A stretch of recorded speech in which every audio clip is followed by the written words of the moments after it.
Ford MTX 75 transaxle.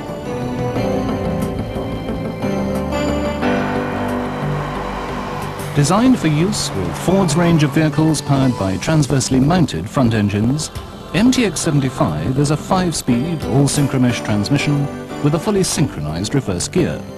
It can accommodate the power output of engines developing up to 220 Newton-meters torque, so combining rugged strength with its smooth, quiet operation.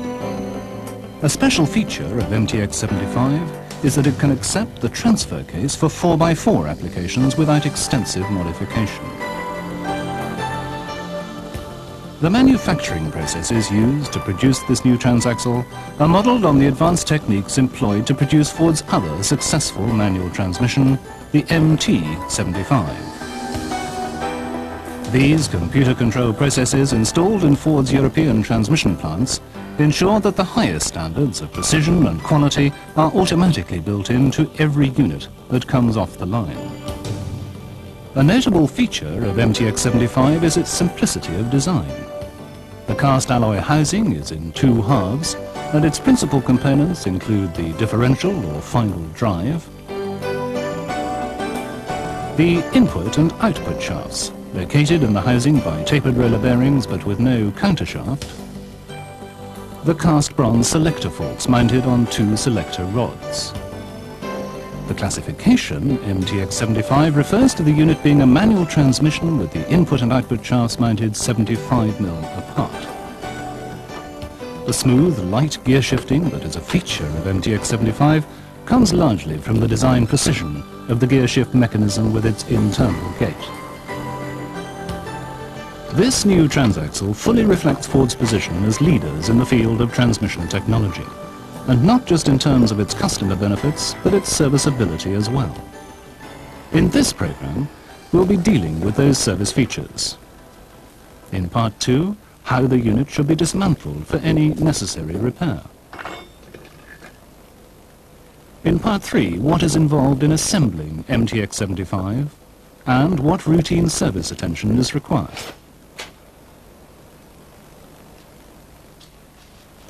As you'll discover, the unit is remarkably easy to work on, providing the recommended procedures are followed and the correct special tools are used. Of those tools, all apart from 7 should already be in your workshop. The new tools include a special drift for removal of the left-hand drive shaft. There's a new mounting bracket, so you can position MTX 75 in a stand for any major repair work. There's a special gauge holder for your dial indicator gauge, which you'll need when measuring end float during assembly of the unit. 3 new collets have to be used to remove the tapered roller bearings at each end of the differential, input shaft and output shaft. And finally, there's a special aligner that you'll need when you come to adjust the alignment of the gear shift linkage in the car. And apart from this program, you'll find that both a service microfiche and supporting technicians' literature has been published to help guide you in any work you have to undertake on MTX 75.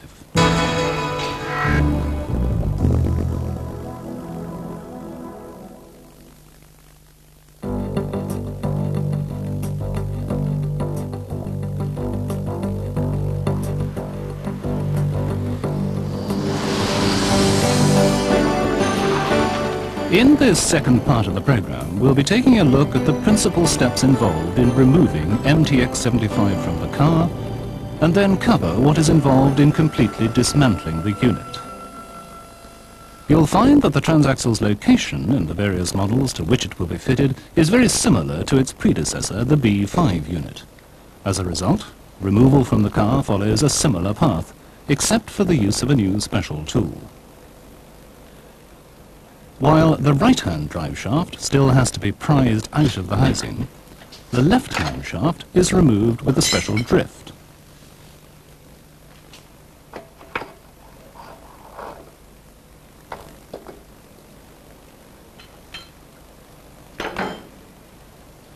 This means, in effect, that the left-hand shaft has to be carefully knocked out of the transaxle.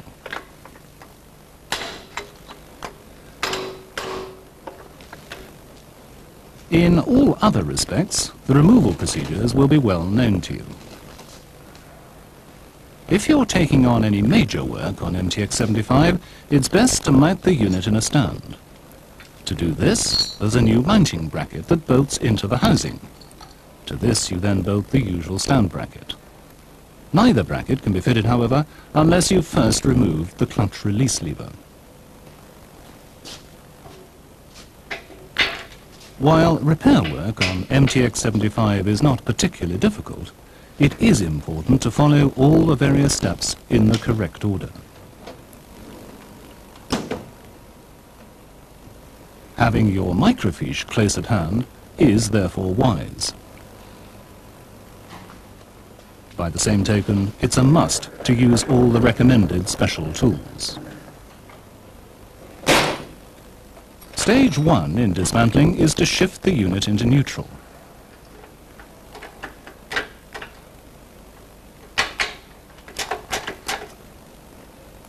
You'll also need to remove the speedometer drive and the clutch release mechanism, which we've already done.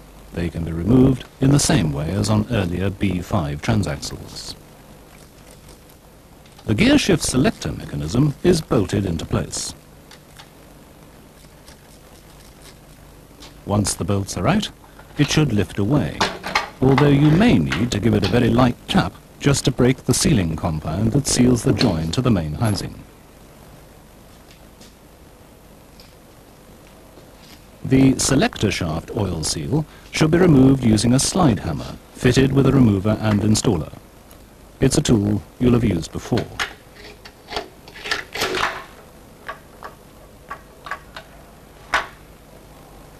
Also familiar will be the tool you should use to remove both driveshaft oil seals. These selector shaft and driveshaft oil seals have to be removed if you're completely dismantling MTX75, whether they're faulty or not. However, if one is found to be faulty during general service work, it can be renewed with the transaxle still in the car.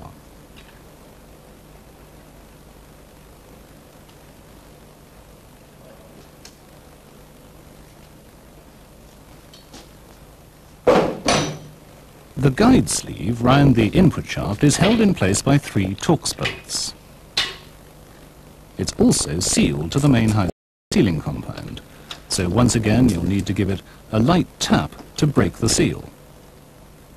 By turning the sleeve slightly, you'll be able to get a screwdriver under one of the lugs to lift the sleeve away. To remove the clutch half of the housing, you'll need to first remove all the flange bolts, and then with a wood block on either side, you prise the housing slightly apart to break the seal of the sealing compound. What you mustn't do is try and drive a screwdriver in to split the joint. This could damage the sealing surface. Once the seal is broken, the clutch half of the housing will lift easily away. With the clutch half removed, almost all the principal components will be left in the lower main housing. The magnet simply lifts away from its locating slot. The differential too can be lifted out, as can the selector fork rods and the first and second gear selector forks. By moving the fork for fifth and reverse gear to the side and tilting the 2 shafts, you can remove the third and fourth gear fork more easily. And then comes the fifth and reverse gear fork.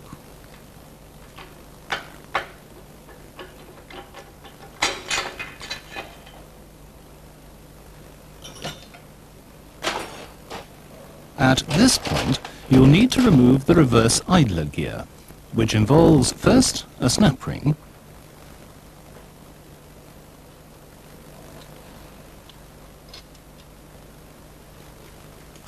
underneath this is the upper thrust washer,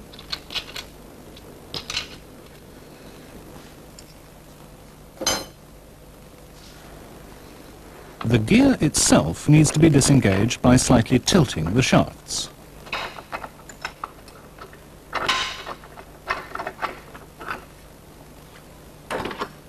The gear runs on a needle roller bearing, and below that is the lower thrust washer.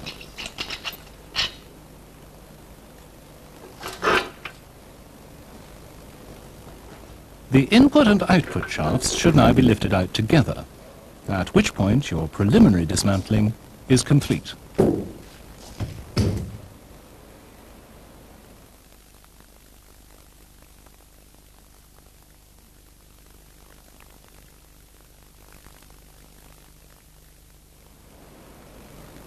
If dismantling of MTX-75 includes replacement of bearings, transmission shafts or the housing itself, you'll have to reset bearing preload when you assemble the unit. To do this, you'll need to remove the tapered roller bearing cups in the clutch half of the housing. The cups for the input and output shafts can be drawn out with an existing special tool which fits neatly into the recesses in the housing.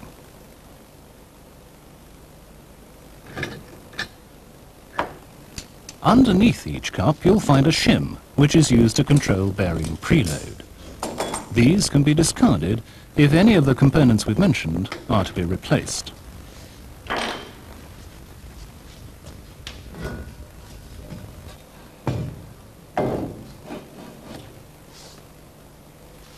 The bearing cup for the differential is also removed with an existing special tool, this one being used to drive the cup out of the housing. You'll find this cup also has a shim behind it, controlling end float.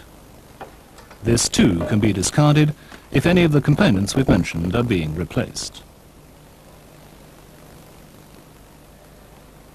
The bearing cups in the main housing can also be removed using the same special tools, but none of them have shims behind them. Therefore, unless they're to be renewed, there's no need for them to be removed.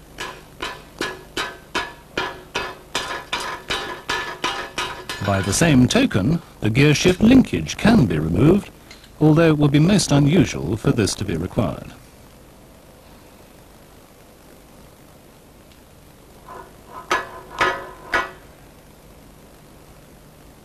The same applies to the reverse idler gear shaft, which can be driven out of the housing using a piece of hardwood and a mallet.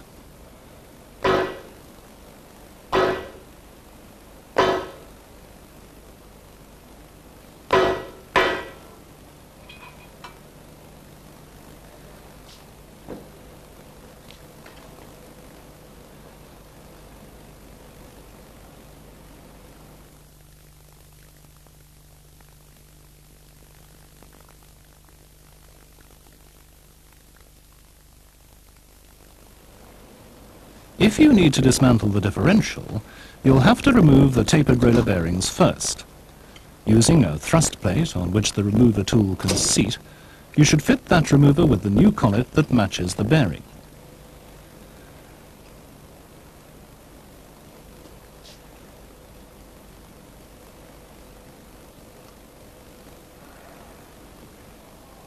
The bearing you remove first should be the one furthest away from the speedometer drive gear. Otherwise, it'll be difficult to locate the unit in a vise. And as to that location, make sure that you use soft jaw protectors on your vise at all times to avoid scarring any of the transaxle components. As to why you might need to carry out this work, well, the bearings may have been damaged. The ring gear too could need replacement. The differential carrier itself, however, would be supplied as an assembly if any part were damaged.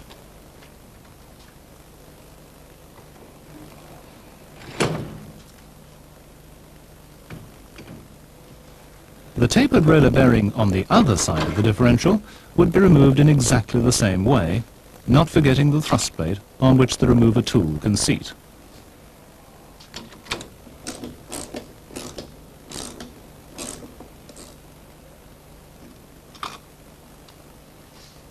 With the bearing removed, the speedometer drive gear can then just be lifted off. As to the ring gear itself, there's nothing new about its removal, just a lot of bolts to undo.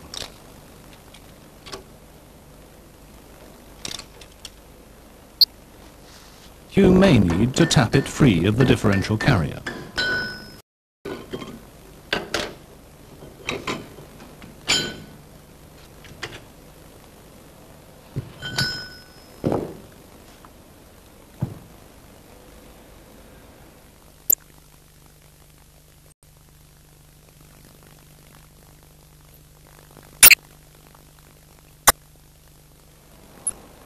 On the face of it, the output shaft looks a bit of a daunting task to dismantle, but there's nothing particularly difficult, providing you follow the procedure step by step.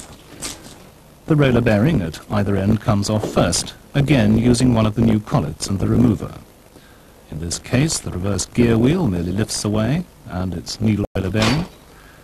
Underneath that needle bearing, you'll find a snap ring that locates the reverse and fifth gear synchronizer assembly. As with all snap rings, it should be thrown away. Never fit an old snap ring or circlip. This synchronizer assembly and the fifth gear wheel can then be lifted off in one and laid out for inspection. One thing you'll notice with it is the detent ball in each blocker bar.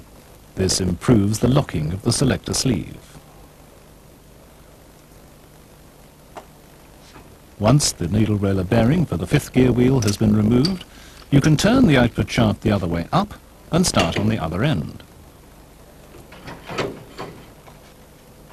With the tapered roller bearing and the snap ring securing the output drive pinion removed, you'll need to take the shaft to a press to remove the drive pinion itself.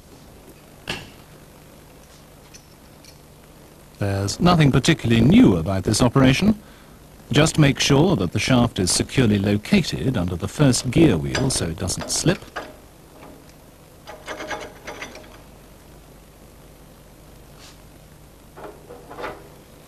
Select a suitable tool as a drift, and then press both the drive pinion and, in effect, the first gear wheel off the shaft.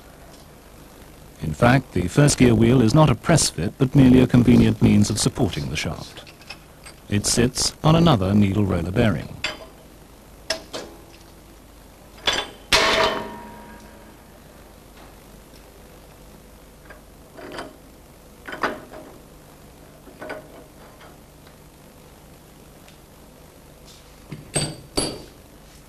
Back in the vise, removal of one snap ring releases all the remaining components.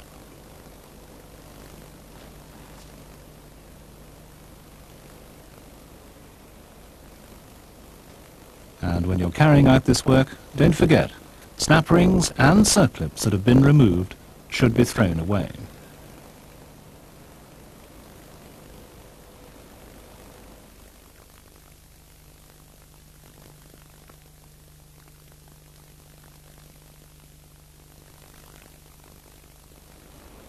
Dismantling the input shaft follows a very similar procedure to the output shaft. The tapered roller bearings should be removed using the new collets. Once its snap ring has been removed, the fifth gear wheel will have to be pressed off the shaft. To do this, there's a special tool that must be used. Otherwise, you won't find a safe collar to fit under the wheel against which the press can push.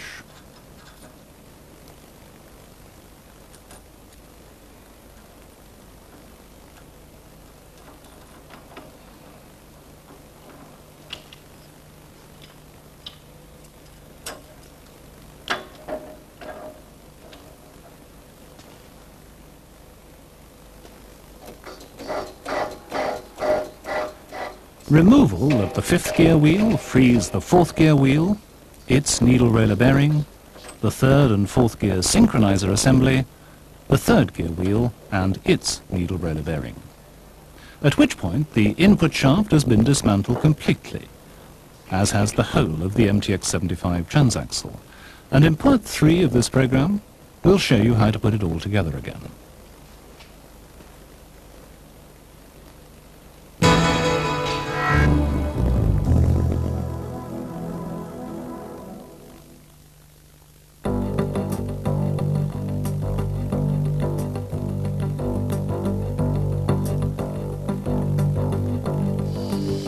In assembling MTX75, the logical point to start is with the differential.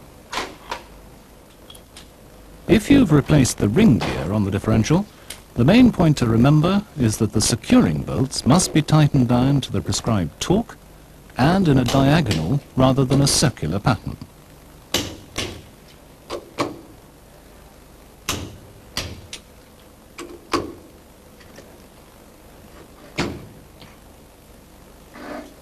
The tapered roller bearings on either side must be pressed home. There's no way they can be knocked on with a hammer. Furthermore, you should fit the bearing furthest away from the speedometer drive gear first, so you can easily locate the diff under the press. When you turn the diff over to fit the speedo drive and second bearing, support it on a thrust plate to protect the bearing you've just fitted while it's under the press. The speedometer drive can just be placed in position, and then, using a suitable tool as a drift, the bearing can be pressed home.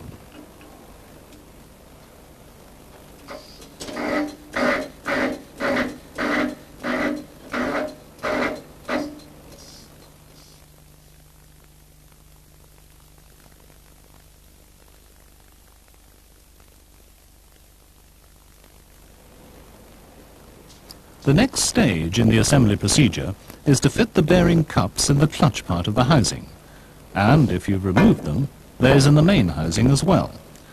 This is what might be called a preliminary fitting, because it's purely for the purposes of establishing what shim size should be used under the cups in the clutch housing to control preload. To begin with, you obtain a new set of service shims that are of a known size, or to be more precise, a known thickness. The next step is to prepare the housing, and this involves heating it in the area of the bearing cup or cups you're about to fit, so that the metal expands. It'll take a minute or two because it's important that you raise the temperature of the casting to around 80 degrees to ensure the metal expands sufficiently.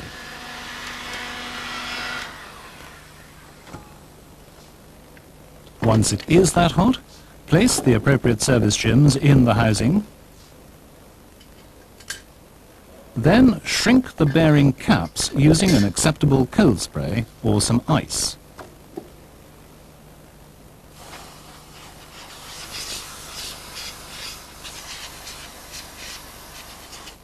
Providing this is done, the cups will slip neatly into the housing.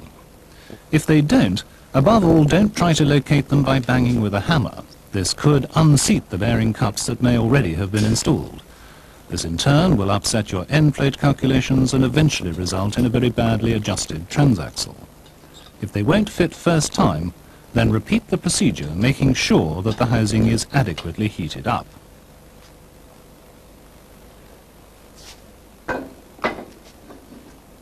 Once the cups are in place, the next step is to drive them fully home under the press. And to do this, you use low pressure and a lot of care.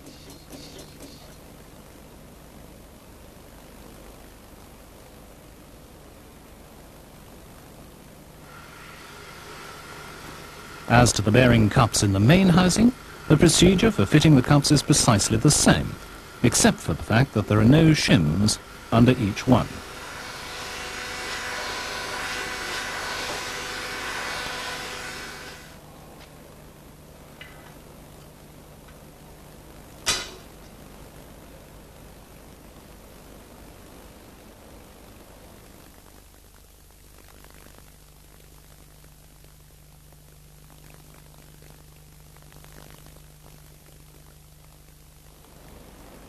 Assembling the output shaft is really the reverse of dismantling it, except for a couple of points. It's best to begin with the second gear wheel and its needle roller bearing. And it's good practice to oil all these bearings before you fit them. All that is except for the tapered roller bearings, which should remain dry at this stage. One of the advantages of laying out your components in order is that it's much easier when you come to assemble them. In this case, the second gear wheel is followed by the synchronizer assembly for first and second gears. You'll find that the synchronizer assembly and the upper synchronizer ring can be fitted separately.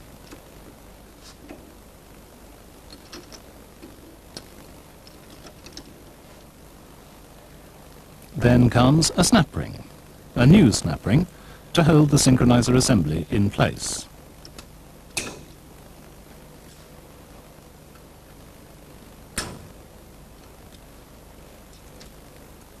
There's then the needle roller bearing for the first gear wheel and the wheel itself.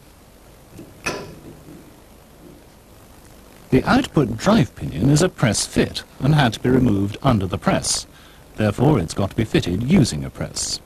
And when you do position the pinion, the locating slot must be carefully lined up with the twin splines on the shaft.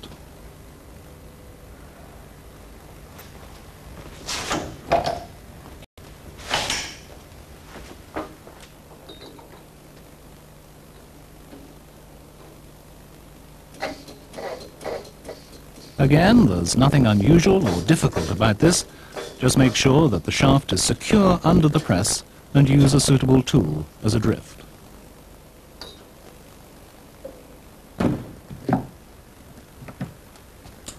While the shaft is under the press, you may as well fit the new snap ring that is next on the list.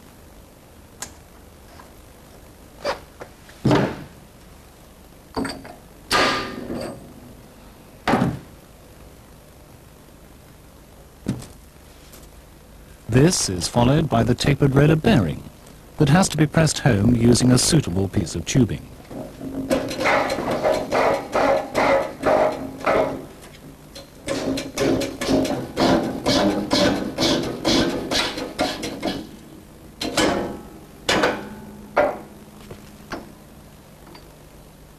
When you fit the output shaft back in the vise to assemble the rest of it, it's best to locate it with the jaws of the vise holding the drive pinion, making sure that the tapered roller bearing is clear of those jaws.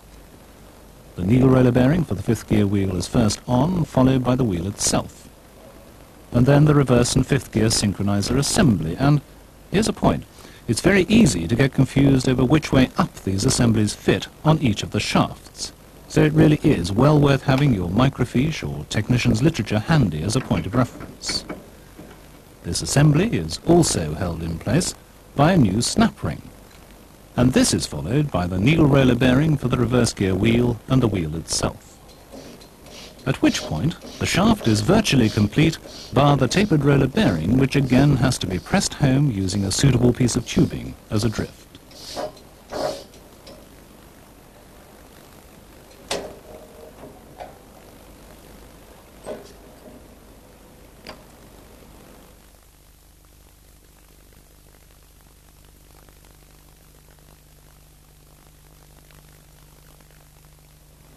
Assembling the input shaft follows a very similar pattern to the output shaft.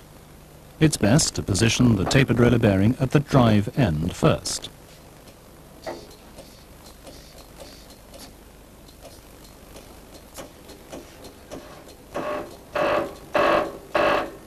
This makes location in the vise that much easier when you assemble the rest of the components.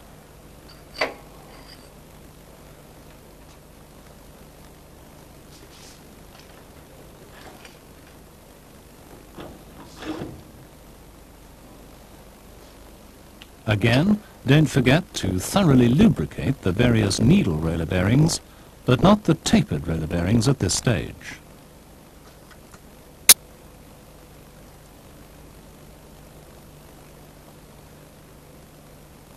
The third gear wheel is followed by the synchronizer assembly for third and fourth gears, a new snap ring, and another needle roller bearing for the fourth gear wheel. The fifth gear wheel is another press fit.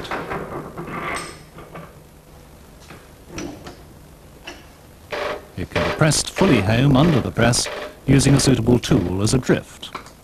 A new snap ring should be added, and finally the tapered roller bearing pressed into position.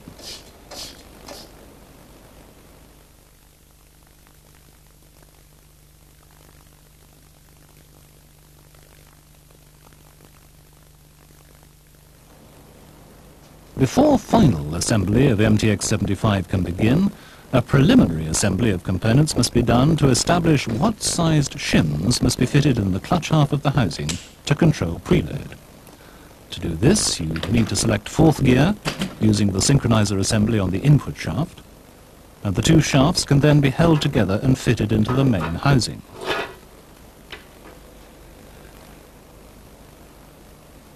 The differential should also be placed in position, and you should check to make sure that the tapered roller bearings are free of any oil or grease. This could affect the calculations you're about to make. And the selector rods and forks don't need to be fitted at this point, nor do the drive shaft oil seals. Before you fit the clutch half of the housing, it's as well to mark the location of the bearing cups on the outside of the housing in exactly the same way as already done on the inside.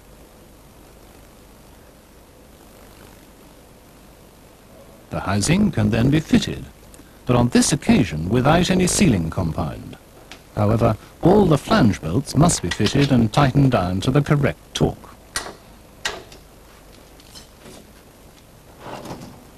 The next step is to find a piece of paper or card and mark it up, ready for the calculations you're going to make.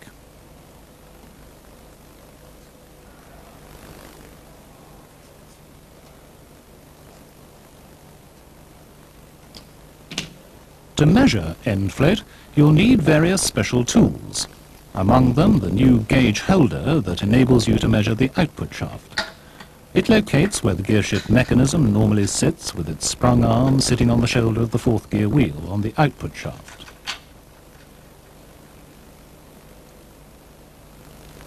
To measure end float on both the input shaft and the differential, a special mounting plate has to be bolted to the flange that normally joins the transaxle to the engine. This provides a suitable base for the magnetic foot of the dial gauge holder.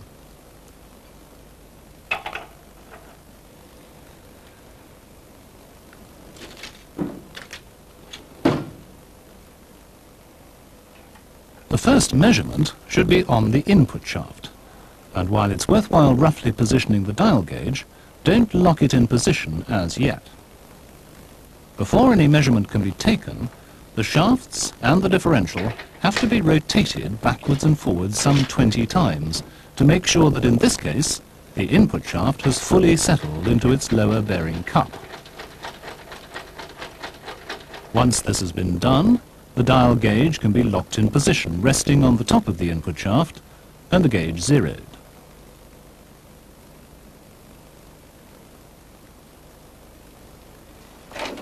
Measuring end float for this shaft is done by lifting the shaft once with a lever positioned under one of the gear wheels and reading off the gauge measurement. In our case, the input shaft has been designated as A, so enter the reading under the A column on your piece of card. You then repeat this procedure, not once, but twice more, in each case settling the shaft into its lower bearing cup before any measurement is taken.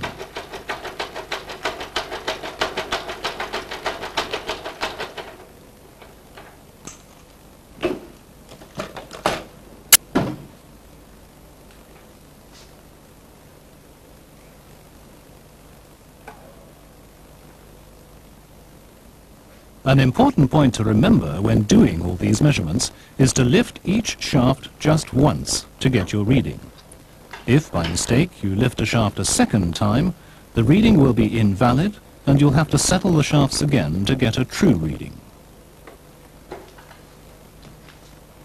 Again, these measurements should be recorded. They are then added up and the total divided by 3 to get an average.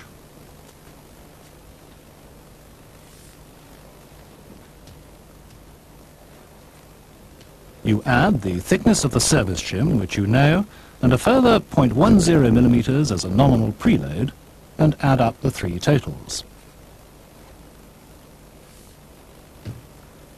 The sum of these values gives you the thickness of shim that will ultimately have to be fitted behind the bearing cup in the clutch half of the housing that serves the input shaft. To measure end float on the output shaft, the dial gauge needs to be moved down and located in the new gauge holder, positioned where the gearshift mechanism normally sits. It locates under the outer end of the sprung lever that is resting on the shoulder of the fourth gear wheel. Once it's in position, you must again settle the shaft into its lower bearing cup by rotating the whole assembly backwards and forwards.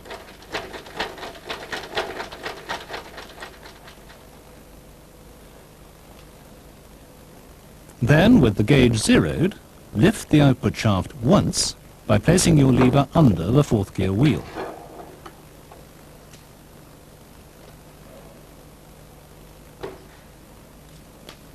Record the measurement.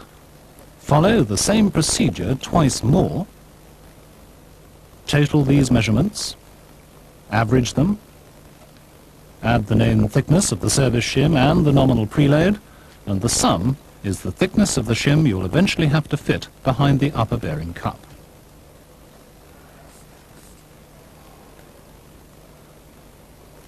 To measure differential end float, you'll need the special adapter normally used for removing engine valve springs, and you'll have to reposition the dial gauge again.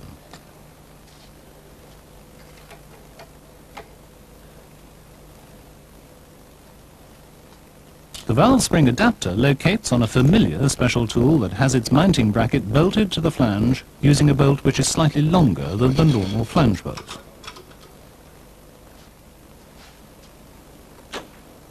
Before positioning the dial gauge, again, rock the assembly to settle the differential firmly into its lower bearing cup, and while you do this, keep your thumb pressed firmly down on the shoulder of the diff so it doesn't ride up.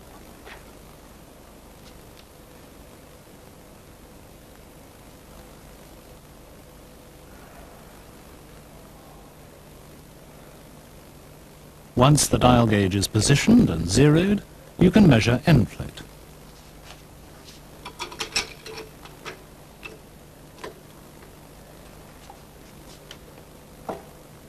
As with the input and output shafts, this measurement should be taken 3 times and recorded. The measurements should be totaled, averaged, the thickness of the service shim added, the nominal preload added, and the sum of that lot gives you the thickness of the shim you'll ultimately have to fit.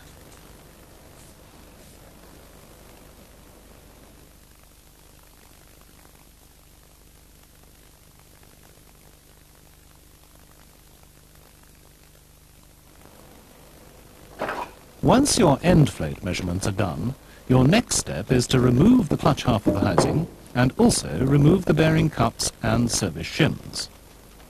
The procedure for removal is exactly as before, although it's a good idea to place your bearing cups alongside their relevant shim measurements.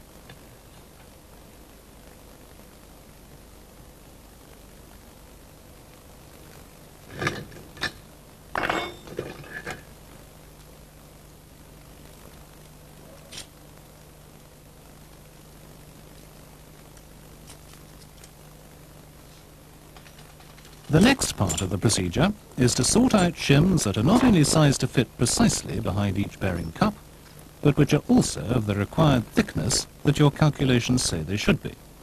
And you'll find that each shim will have its thickness marked. Once you've found the ones you need, the procedure for fitting both the shims and the bearing cups is much the same as before.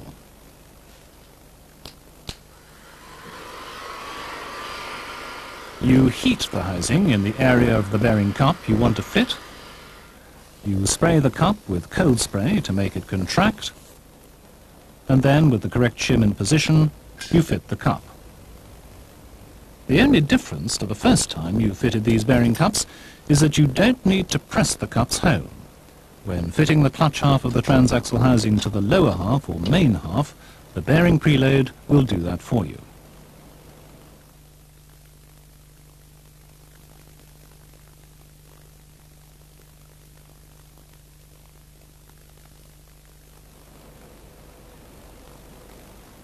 Final assembly of MTX75 is largely the reverse of the dismantling procedure you followed. First in should be the lower thrust washer for the reverse idler gear. This has to engage in between 2 of the ribs in the housing, and it's followed by the needle roller bearing. But don't fit the gear at this stage. You now select neutral on the input shaft and then thoroughly oil the tapered roller bearings.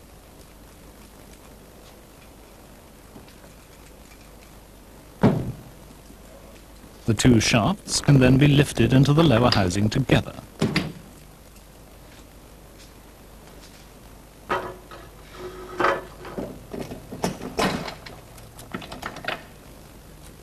It's at this point that the reverse idler gear should be fitted. When you do so, make sure it correctly engages with the input shaft. On top comes the upper thrust washer,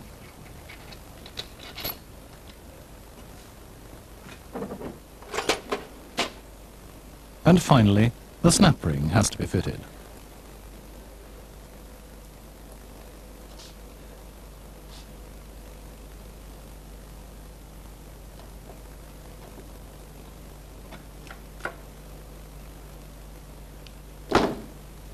A little more oil should now be used to lubricate the upper roller bearings and the bearing cup for the differential.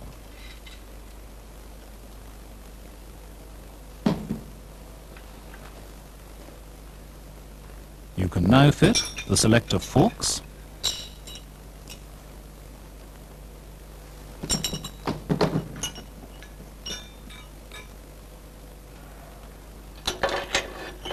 once the lower fork for fifth and reverse gear is in place, move it to one side so you can fit the fork for third and fourth gear more easily.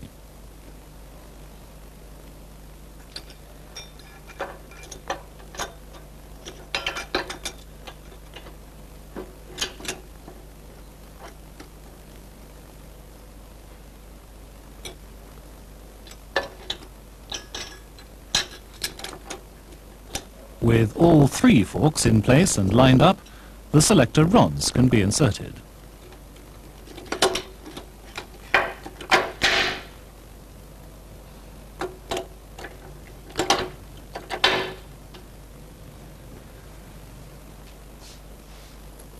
Before fitting the gear shift mechanism, you must work some sealing compound around the face of the housing where the mechanism will locate.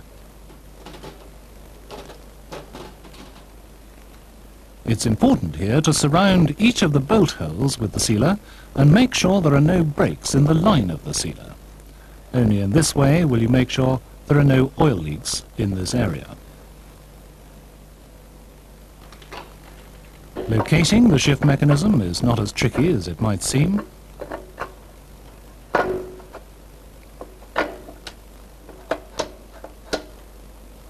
After which, the securing bolts can be tightened down. Once this has been done, shift MTX75 back into fourth gear so the whole transmission can be rotated after final assembly.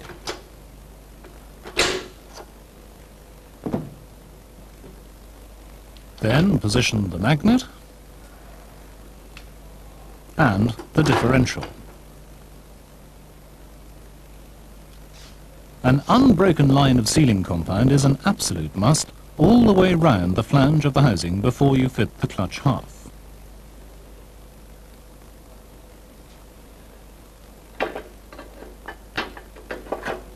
Furthermore, all the flange bolts must be tightened to the correct torque.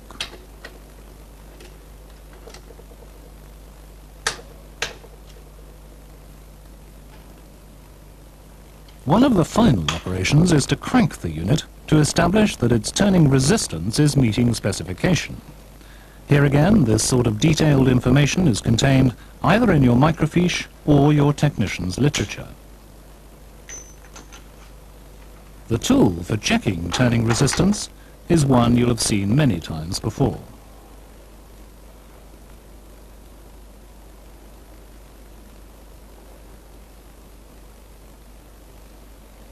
In fitting the guide sleeve over the input shaft, you'll need a new O-ring, and again, sealer must be carefully squeezed around the flange.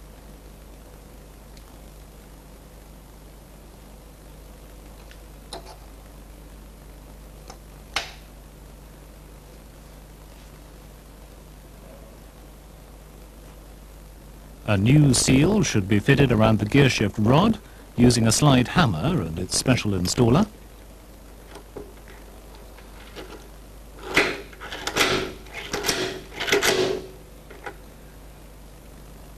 New drive shaft seals should also be fitted, and these will already be lubricated to avoid dry running.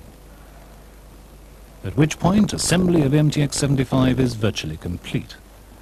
Installation of the unit in the vehicle involves nothing new, However, a general service procedure you may have to carry out is adjustment of the gearshift linkage. To do this, you first make sure the transaxle is in neutral before loosening the clamp screw on the gearshift rod under the vehicle. The next step is to position the gear lever in a very precise neutral position by using a new special tool.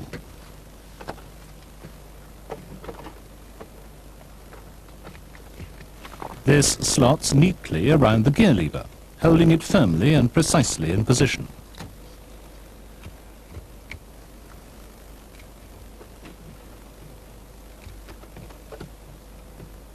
You then tighten the clamp screw, remove the special tool, and fine adjustment of the gearshift is complete. The only other routine service point to remember is that the transmission oil level can be checked in the usual way, but should it need topping up, the prescribed lubricant must be used.